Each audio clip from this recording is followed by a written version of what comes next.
Naranasan niyo na ba na matakot ng sobra? Ako kasi, oo. At dahil yun sa aswang, kaya ngayon, ibabahagi ko sa inyo ang karanasan ko.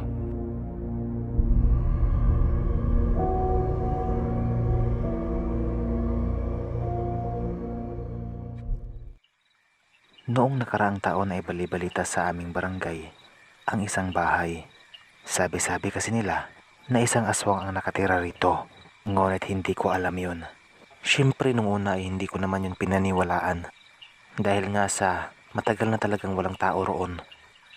Sa tuwing araw ng Pasko ay may mga kwentong kumakalat na may kinalaman sa bahay na ito. Ito raw kasi ang panahon kung saan ang aswang ay nagiging aktibo. At sigurado daw na may babawian ng buhay. At dahil nga na-curious ako, pinuntahan ko ang bahay na iyon.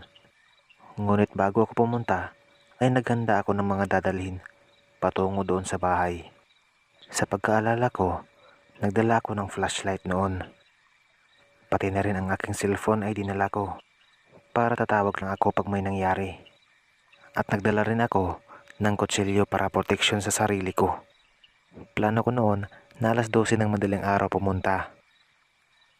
At yun na nga, December 25, alas 12 ng gabi.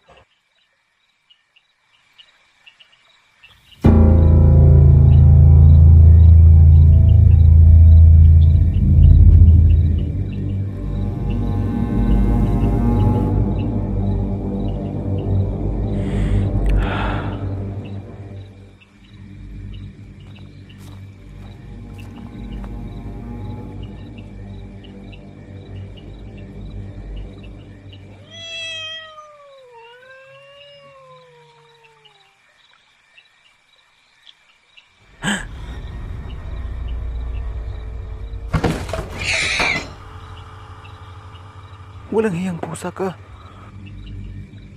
Kahit na kinikilabutan ako ay nagpatuloy pa rin ako. Dahil siguro sa gusto ko talagang malaman kung ano ang totoo.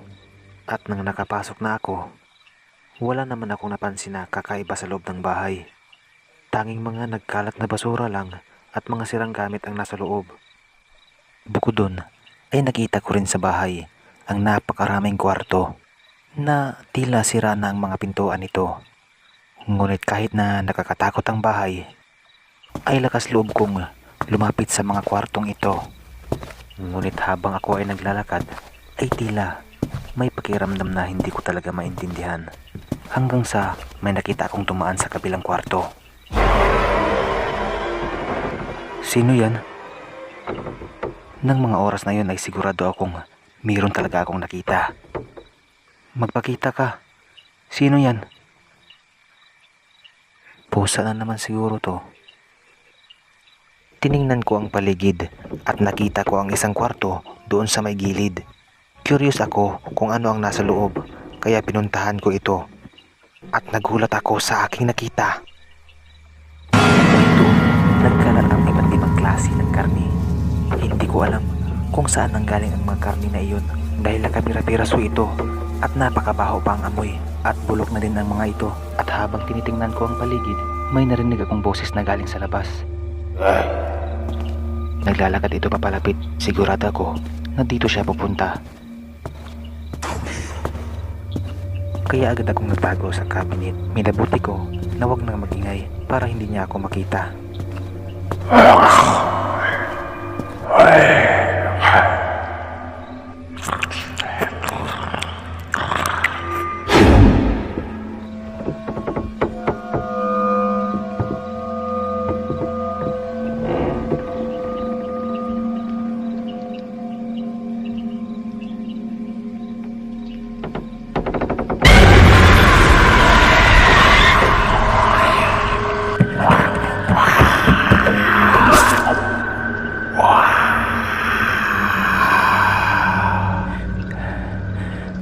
Nang mga oras na yun ay sigurado ako na tinamaan ko siya dahil dali-dali itong tumakbo palabas sa kwartong ito.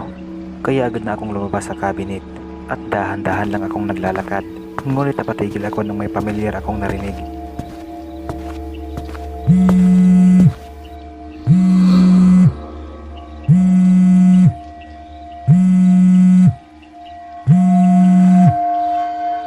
Kukunin ko sana ang aking cellphone ngunit